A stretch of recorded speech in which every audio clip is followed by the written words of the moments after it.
Туғандар, ассаламу алейкум. Мінекей, бүгін біз Рамазан Тақсырдың автосервис уста жана Внуково капитал таксопаркі мол көрсөтүлүп турган адреске көчүп келди. Азыр билбеген таксисттер, таныш билиштери көп туғандар. Ушул адреске келе бересиздер. Азыр кирип кандай иштерди кылып атат, ошоларды бир sıra сервистин ичине кирип көргөзө кетсек. Мінекей туғандар, бүгүн бул жерге көчүп келишип, өтө иш кызуу жүрүп жаткан маал экен. Бул жерде электрик, замена масла, замена коробка, жестянка, обклейка, электрик айта кеткендер. Кыскасы бүт бары бар экен. Мінекей туғандар, бұл жерде общий саны 5 подъемнигі бар екен туғандар. Үстіне бүт момда керекті запчастардан бері алып келіп қойып тұр. Охлажденный жидкость дейсіздер, масло дейсіздер, колодка, шаровой, ходовой, қысқасы бүт запчастар бар екен. Келеді сөз түрде Рамазан Тақсыр номерден чалып бір сұрақ қойыңыздар, наличие қандай запчастары бар екен туғандар. Так. Ой, көрініп өтат оқшайды. Так, мінекей туғандар, бүгін қарайлы очередной ТО өткені келдім авторусқа. ТО-ым өте көп өтіп кетті, 15.000 ашық, даже 16.000 жүріп қойдым оқшайды. Ошол нәрсе дегіле двигательге зиян бы, зиян емес пе, бізден жаңағында білгендер болса айта кетсеңер туғандар. Иштер болып жүріп қалып, нарақ-берақ кеше күні Питерге да почти 1,5 километр туда-обратно болып атып, біраз көбірек жүріп қойдым. Но билбейм, пока что ешнесе билнелек. Бүгін уже атайын чыгынып автобусқа келдім, атайын туғандар үшін майын алмаштырып қойойын депші, бүгін дағы көрөбүз. Акчасы канча болот. Дальше чыгып алып бүгүн канчанчы болуп калды? Бүгүн 22 март болуп калды туғандар. Көрөйүн, бүгүн дагы таксиде иштеп. Акыркы бир канча күн 15-20 күн болуп калды окшойт. Офис ачып, нар жак бер жак менен болуп жүрүп, таксиде иштегеним вообще время болбой калды. Бүгүн көрөбүз, дегиле Москвада дегиле такси кандай болуп атат. Бүт бар эле каяка келсең эле таксинин иши өлүп калды, таксинин иши андай болуп калды, мындай болуп калды деп атышат. Но бүгүн сиздер менен чоң болобуз. Азыр кирип туруп сүйлөшөйүн, канча болот, не болот, майлан алмаштырып, анан дальше улантабыз буюрса.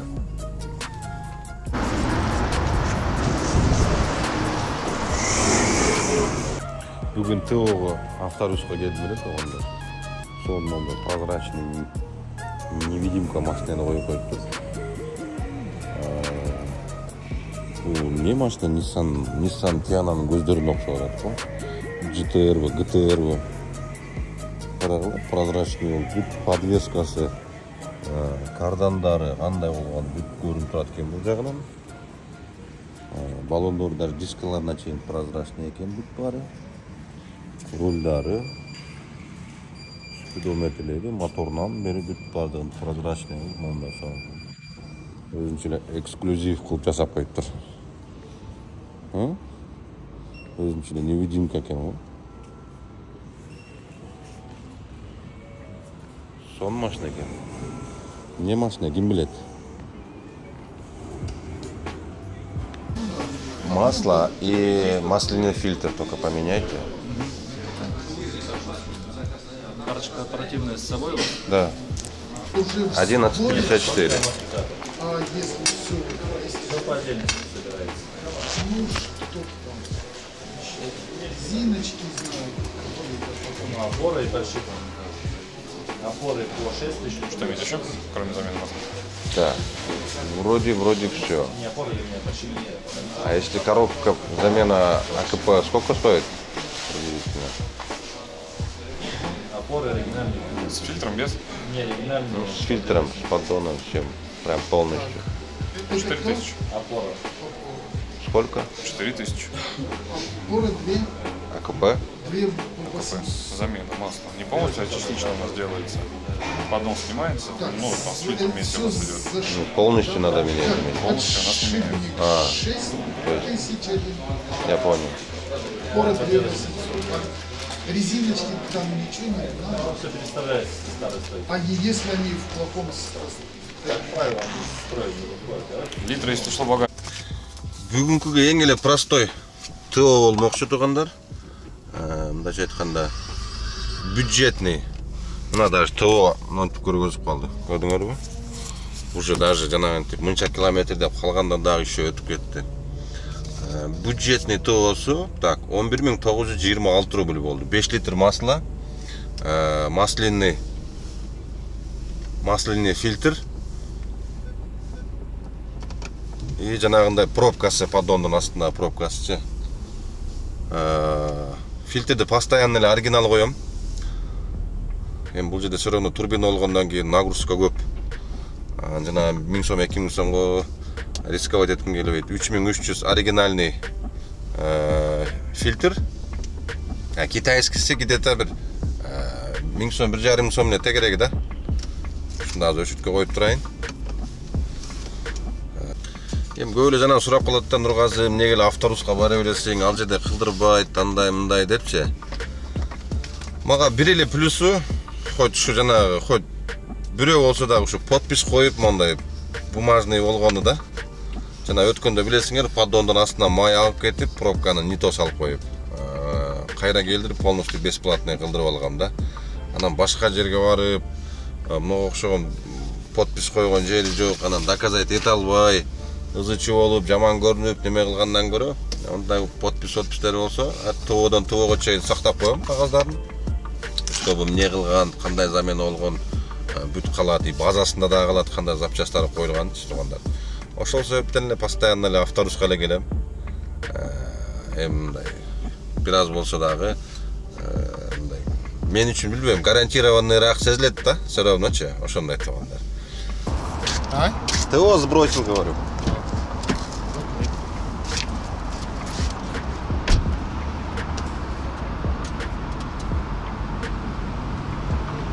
Машина заведена, нет? Понять не могу. Нет, не заведена.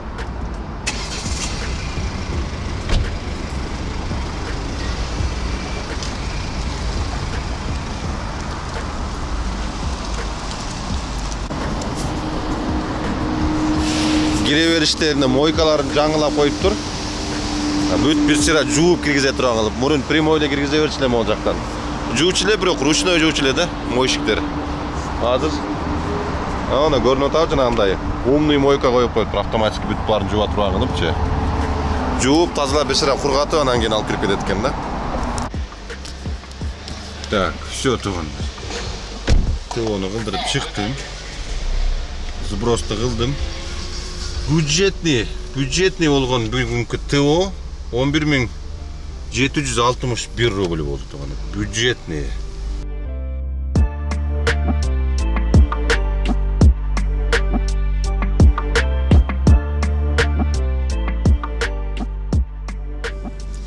Ушу моторум май жеп калганбы? Же жанагынтип көп ТО өтпөй майды алмаштырып жүрө бергенде да май азайып кетет окшойт да чагымда. Меники ошо максимум менен минимумдун ортосунда эле кечээ күнү Питерге барарда карасам минимумдан бир аз үстүдө болуп калыптыр да. Жем нон датчиги да точно көргөзбөй, жана муздагында ысыгын ар кандай көргөзөбү билбейм. Питерге кетип атканда бир жарым литрдей масло бар эле. Ошону доливать этип алып, анан барып келдим. Бирок барып келгенде 3000 километрге эч кандай өзгөргөн жок. Ушу жарым литрди куйсам максимумга чейин көрсөтүп калды. 1 грамм деле эч нерсе эч жакка кетпептир. Чагымда ошо ТОну көп кылбай жүрө бергенде май испарение болуп жоголуп кетет окшойт да. Жана кызып, кайра муздап неме болуп атыпчы. Ну билбейм эми бүгүн максимумдан бир аз ылдый да турат. Көрөбүз. Эмки ТОго чейин дагы колдон келишинче көп 15 000 жүрбөстөн өзү жакшы эле ниет кылам. Ушу 7-8 000 деле алмаштырсам экен деп. Ана кылам, мына кылам деп атып эле 15 000ден да кашык жүрүп коюп атам туганда ушундай. Мерседесте ыйлай турган болду. Супуларды алайын, бүгүн иштеп көрөлүчү, таксини унутуп калбасам болду жакында. Өткөндө видеодо айттым эле, же Инстаграмдан айттым, каяктан айттым, эсимден чыгып калды кыскасы. Могу задний прикрутили, зарядник сайчу жерим иштебей калды эле да. Бирөө жанагы зарядникти сайып атканда эмне кылган билбейм, башы жулунуп калган экен. Ошондон замыкание болгонбу же могул күчтүүрөөк канча 43 ваттык неме сайып койдум эле да. Быстрая зарядка. Ушундан чамдан нагрузка келип атат окшойт. Арканкы прикрутил күйүп калыптыр. Иштебей атат да. Азыр көргөзөм азыр. Каягынан передохранителин кантип алмаштырат. Азыр мен автозапчастка келдим. Передохранителин алдым, күйүп калды ичинде эле. Каягында Мерседес мингендерге керек болуп калышы мүмкүн туганда. Арканкы именно арканкы иштебей калды эле. Азыр жүгүрүп келип запчастка келип чыга коем.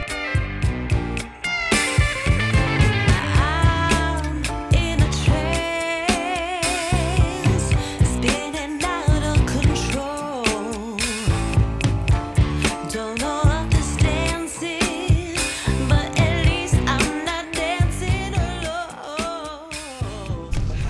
Лукойлга кирсем, Лукойлда да жок экен. Издегенде эч нерсе таппай каласыз. Жадагы сүзгүл предохранительдер жакпай калат. Так, наконец-то таптым. Войковскийдеги чайкананын жанындагы автосап саткан жерде бар экен. Предохранитель могу. Артында, багажда мынан карагыла. Астынан 3-чү экен. Арканкы ошол неменеки. Так, все. Могул жери кичине, могул жака тартып туранан сууруйт экен, могул жерде тырнакчасы бар экен. Ошону бир көрүп койгула. Мына. Астына салдык. Все, аз көрөбүз. İşledi eкен, бир ачып карап коеюн.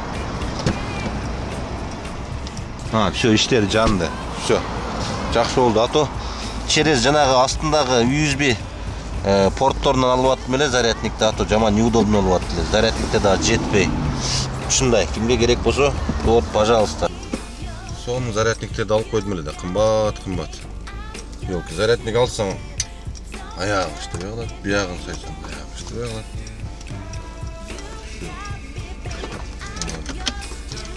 Orada sayfa olsun, içinde çuval jaman görünüp eкен да. Ол подлокотниктен чыгып турса, проводтор.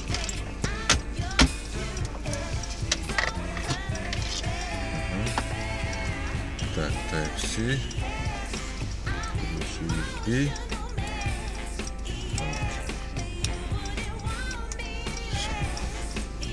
Все, anda kettik. Suunu alabız. Jaz geldi buyursa Moskvaga mынакей. Сонун кылып тротуарларды жууп атат. Ай, молодец. Все, тугандар. Сууну алдым. Елки, могу не замерзайканы каяка тыксам экен. Жвачка алып койдум. Могу жерге 3-4 салып коеюнчу. Могу жерге отдельно. Иштесе болот. Все, жвачка. Suları salıp koyun, azı birden. Aba. Bunu pöhtle salıp koyun hiç. Hop. Hop. Kıskası жүрөгүм чыдабай койду, машинени жуудурбаганычы. Айда жок, жуудурдум. Фотоконтролдо сурап калган экен да көптөн бери ишке чыкпай. Линияга койдум. Көрөбүз эми каяка берет. 4 марттан бери вообще ишке чыгыла экен. Мынакей 4 март. Азыр бир заказ түштү, алдагы атмен алып койду, алыс жерден түшүп калды эле. Ошондо бүгүн 22-си. 18 күндөн бери ишке чыгыла экен. Ладно, бүгүн көрөбүз. Бир заказ түштү эле, атмен алып калды алдагы. Оз ачарга болсо аз калды, же бир жолу оз мачып алып эле анан кийин ишке чыксамбы. Жол ушундай да.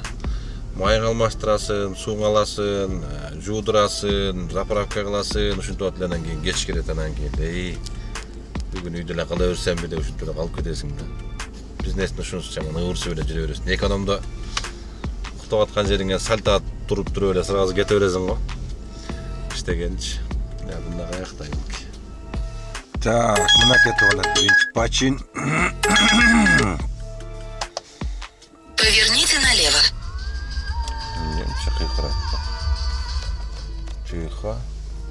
Тихо. Все, тугандар, кеттик. Эсмен чыгып калбады экен. Клиент чыгып отурганда эмнени сурайт элем? Адрес сурайт элем, анан кийин пожелание сурайт элем, а? Биринчи заказды алып келип таштадым. 1000 канча 14 мүнөттө алып келдим. 1031 рубль.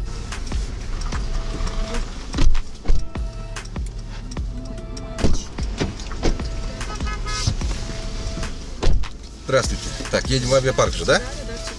Хорошо.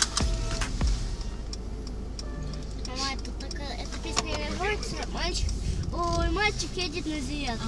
Мальчик едет на девятку. Она так и называется.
Так, кечки саат 11 болуп калды туугандар. Видеону жакшы ниетте баштадык эле. Көрдүңүздөр, өзүңүздөр көрдүңөр. Крокус Ситиде эмне болуп кетти? Вообще ойго келбеген нерселер болуп, монтип террористтер Крокус Ситини басып алып, кыскасы эми ушунун зыяны бизге тийбесе эле. Эми буну элдин баары эле көрдү окшойт. Этият болуп тургула. Көчөдөн чыкпагыла. Көчөгө чыкпай тургула 5-10 күн. Азыр полный программа Москванын ичинде посттор коюлуп, бүт бар жокту текшерип, эми мындай контроль күчөйт да. Таксисиңер жанагындай документиңер жаманыраак болсо, үйдө отуруп тургула 1-2 жума тынчыраак элечи. Өтө катуу жаман нерсе болду. 4-5 баланын сүрөттөрүн розыска чыгарып коюптур. Ошон үчүн эми таксистердин дагы пассажирларын каждыйын түшүрүп алып, текшерип, полный обыск кылып, ошентип кыйнашы мүмкүн туугандар. Ошон үчүн бир аз коопчулукту сактап, үйдө отурганыңар жакшыраак болот туугандар. Документ нашар анымыларчы, рисковать этпей. Ушундай туугандар. Мон карагылачы, өтө жаман нерсе болду да. Эми буларды көп көргөзбөй эле коеюн, YouTube жанагындай немесине туура келбейт. Эми аны мен көргөзбөсөм уже элдин баары көрүп бүттү. Сак болуп тургула туугандар, ушундай. Так, туугандар, бүгүн 23 март болуп калды. Авал бир аз жакшы, бир гыйла жакшы. Кечээ түнү билесиңер, жанагы Крокус Ситиде болгон окуядан кийин үйгө кирип эле, тынчыраак эле үйдө эле отуруп турайын деп үйгө кирип кеткем. Бүгүн көрөбүз. Күнгө суббота. Деги эле абал кандай болуп атат, бир сыра иштегенче Москвадан дагы бир сыра көргөзө келсем туугандар. Азыр офиске барып бирөөгө документ даярдап берип коюш керек эле. Путевой лист. Путевой листин даярдап берип коюн, анан кийин дальше улантабыз. Эгерде путевой лист керек боло турган болсо, туугандар, билесиңер, биздин канча сом таксопаркыбыз бар. Кошулуп иштесеңиздер болот. Парктын комиссиясы 2%, болбосо суткасына 100 рубль туугандар. Путевой листтер бүт бардыгы базада бар. Эч кыжалат болбойсуздар туугандар. Ошол визиткадагы эле номерлерге кайрыла бересиңер туугандар. Бүт путевой лист керек болобу, таксопаркка кошулуш керек болобу, кыскасы ошол номерлерге кайрыла бересиңер туугандар. Кеттик анда. Дальше ишти уланталы. Кечки саат 8 көрөбүз деги эле кандай жагдай болуп атат экен Москванын ичинде.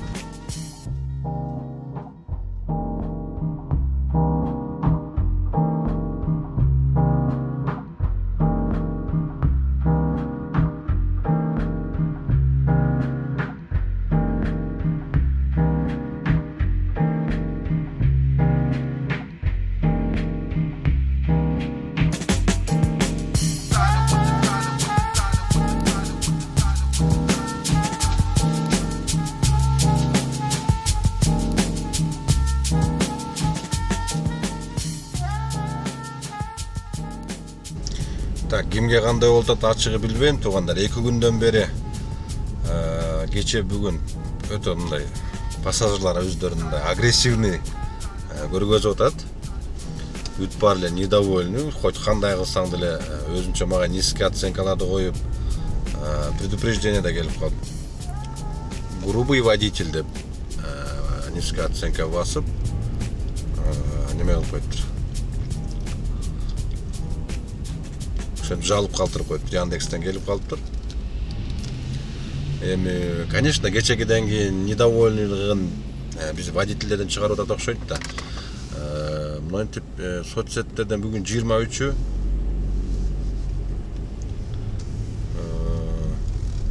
ар кандай жанагы такталбаган маалымат, ар кандай нерселер келип атат. Билбейм, эми тынч эле болсо экен.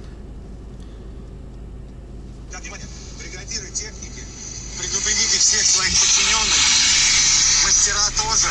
Завтра граждане Узбекистана, Таджикистана, Киргизстана без команды и разрешения моего на улицу никто не выходит. Участковый ни в магазин, никуда, ни к другу, ни в гости, ничего. Завтра будет усиленный контроль с сотрудниками полиции на районе. Всех будут забирать в полицию. Без разницы, с регистрацией, без регистрации.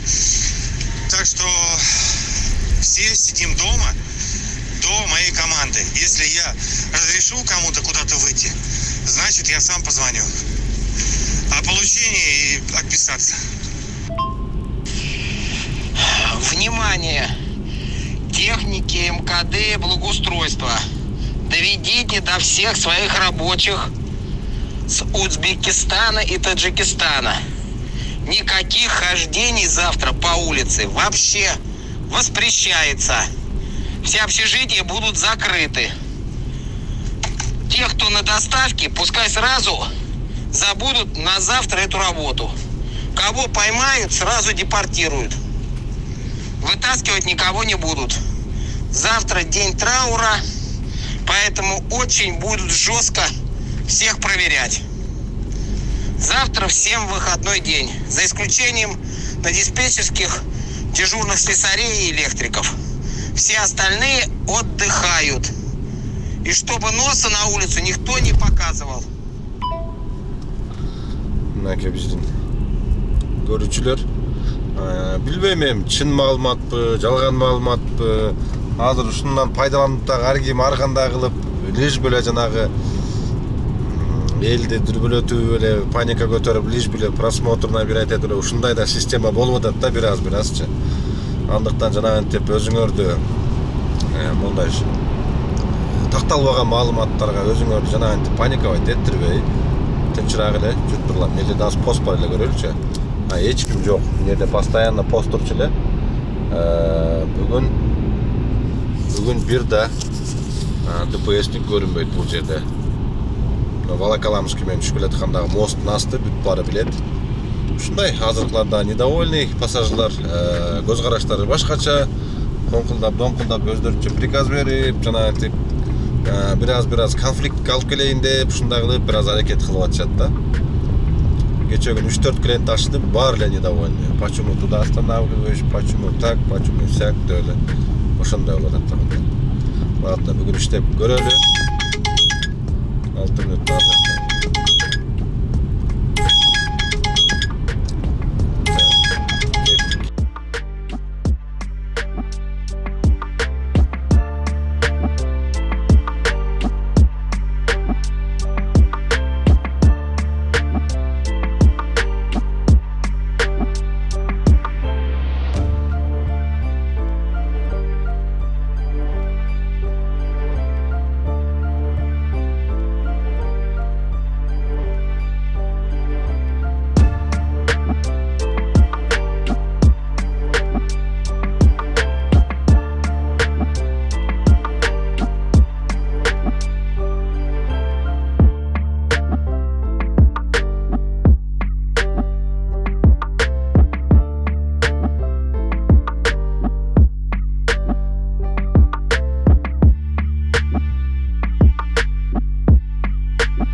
Видеонун башында айта кеткендей эле туугандар. Азыр. Мен силерге айттым го жана машинаны прошивка кылдыргандан кийин, могул жеринде жанагы машина кызыгандан кийин автоматически мону басып койгондо, жана светофорлордо турганда өччү эле да. Тормоз тепсең өчүп калчу эле. Жанагындай экономический режими прошивка кылгандан ушунусу иштебей калды. Андан кийинкиси могул жерден антизаносту мурун могул жерден өчүрүп койсо болчу эле. Мына. Акчтап турбайбы? Могул жерде мурун выключить дегени бар эле. Азыр спорт плюс спорт комфорт болуп үчүрлөр режимде тура турган болуп калыптыр. Анысы жоголуп кетиптир.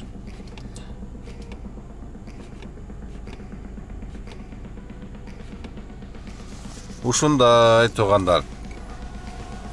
Ошон үчүн машинени колдон келишинче жанагындай билген адамдарга прошивка кылдырып же чиповой деп турган болсоңор, же акчасына карабай мындай бир аз кымбатыраак жерге кылдырыш керек, же таанышкан билген адамдарга кылдырыш керек. То лишь беле машинени бузуп, тезирээк эле катализаторун сууруп калып, ордуна варить этип берсе, булардын максаты ошо экен да, менин билишим боюнча туугандар. Ушундай бүгүн дагы 4 заказ кылып 3400 иштеп келдим. Мен чисто могул шаарда кандай болуп атат обстоятельства ошону эле билгени чыктым. Туугандар, көрдүңөр, каждый проспекттин башында турат, полициясы турат, ДПС турат, башкасы турат, кыскасы бүт баары туруп, биринчиден текшерип атат. Эми бул обычный эле боло турган иш. Мындай окуядан кийин өзүңүздөр көргөндөй эле болуп көрбөгөндөй Россиянын тарыхындагы мындай террордук кол салуу болду. Өтө өкүнүчтүү. Бир эле немелерге эмес, бүткүл мигранттарга бунун таасир этиши мүмкүн. Эми жакшы ниетте болуп тура берели, кандай болсо да туугандар. Ошо кече бүгүн 4000ден 2 күн иштедим. Кече күн чыкканда өзү 5-6 күндө, 15 күндөн бери жатыпчы. Кече күн 4200, бүгүн 3400 чыгып 3-4 заказ кылып, чисто шаарда кандай болуп атат дегиле. Тынч, бирок пассажирлар өтө недовольный. Бизге окшогон мындай азиатский лицолорду көргөндө мен бүгүн 3 заказ, 4 заказ кылдым. Кече дагы ушундай болду. Бир да мындай довольный болгон мурдагыдай клиенттер жок. Чыгат, не здрасте, не до свидания. Короче, мындай недовольный лицолор менен карап атат. Конечно, ненависть жанагындайлар болуп атат да. Болуп өткөн окуядан кийинчи. Эми бирар жума күтүп турсак, буюрса бүт баары ордуна түшүп кетет туугандар. Андыктан сабыр кылып, көп документтери жанагындайлар көчөгө чыкпай, бир аз чайкана пайканаларга жанагындай жерлерге чогулбай, бир аз сабыр кылып туралы. Бул да өтүп кетет, буюрса бүт баары ордуна түшөт туугандар. Ушундай ийгилик, ден соолук баарыңыздарга буюрса, эмди видеодо көрүшкөнчө сак саламатта болуңуздар.